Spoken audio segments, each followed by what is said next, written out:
Şu an sınıflardan sınıflardan.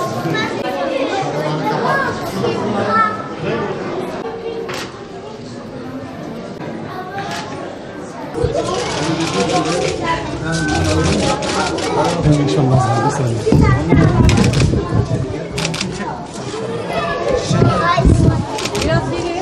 Biraz arkadaşlar biraz gel lütfen arkadaşlar. Arkadaşlar şöyle gel arkadaşlar. Hadi bakalım karne sevinci.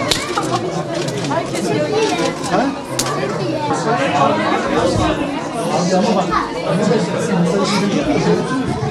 Evet, günaydın çocuklar. Evet, buyurun oturun bakalım. Karne alacak mıyız? Heyecanlı mıyız? Bu bizim ilk karnemiz mi? Karnenizi biz vermeye geldik. Birazdan tek tek karnelerinizi alacağız, bakacağız. Sizlere takdim edeceğiz. Biraz daha gelin. Biz de sizin gibi çok heyecanlıyız.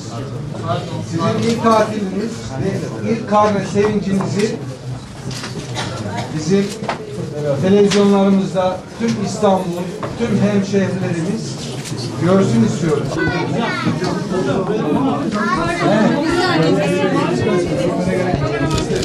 Evet. Göremiyorum, alamıyorsunuz. Sayın Valim. Evet. Sayın Valim. Evet. Sayın Valim şöyle efendim. Evet.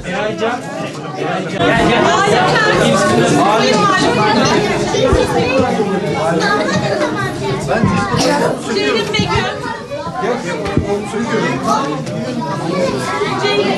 Ceylin. John. Evet.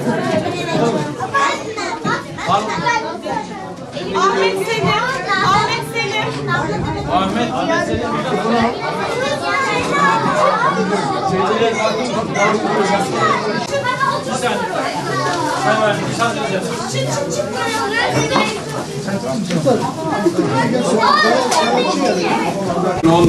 Eğitim öğretim yılı son günü. Karne günü. Bugün Cuma. İstanbul Bahçelievler Yayla İlkokulu'muzdayız. 1A sınıfındayız.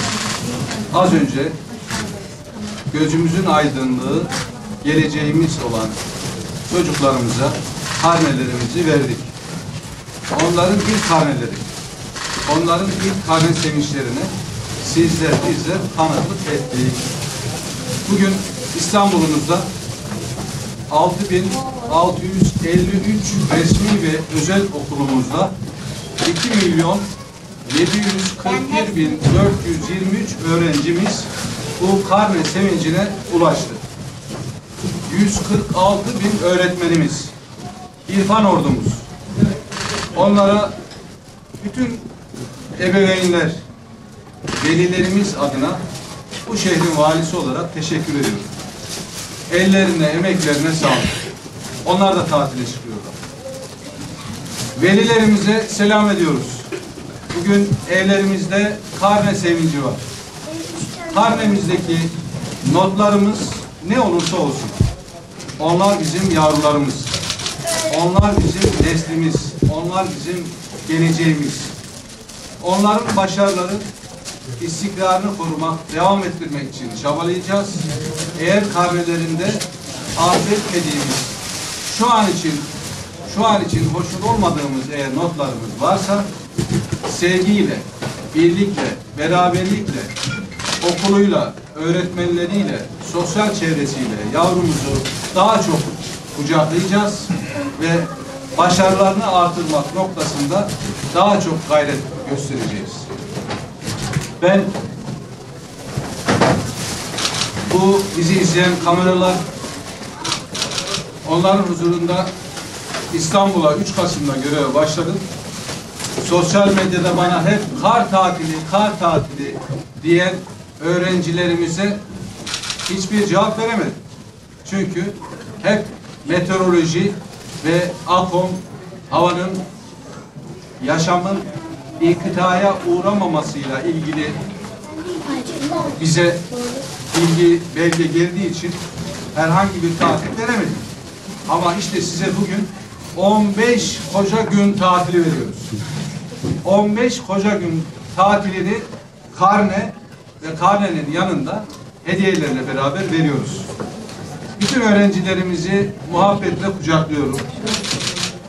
Bu tatili doya doya dinlenmelerini, dinlenirken yaşadıkları bizim medeniyetimizin mukaddimesi, hülasası, özeti olan İstanbul'umuzu keşfetmelerini, henüz görmedikleri, gezmedikleri müzeler varsa, kültür tarihi yerlerimiz varsa ki vardır, mutlaka ama mutlaka dinlenirken gezmelerini, İstanbul'u en iyi şekilde anlamalarını, bilmelerini, ama bunun yanında ikinci döneme daha azimli, daha heyecanlı ve daha zinde gelmelerini ve okullarını çok büyük bir özlemle kavuşmalarını diliyorum. Herkese buradan şu karnelerimizi havaya kaldırıyoruz. Hadi çocuklar. İstanbul'a diyoruz ki, İstanbul'a iyi tatiller İstanbul diyoruz. Evet, şimdi alkışlıyoruz öğretmenlerimizi. Oyun oynayacağım, sinemaya gideceğim. Sekiz kaç tane yiyeceğim? 10 tane. Kitap okuyacağım. Bir de öğretmen etkinlik kitabı verdi, onu yapacağım. Hayatı. Gezeceğim. Oyun parkına gideceğim. Anneanneme gideceğim.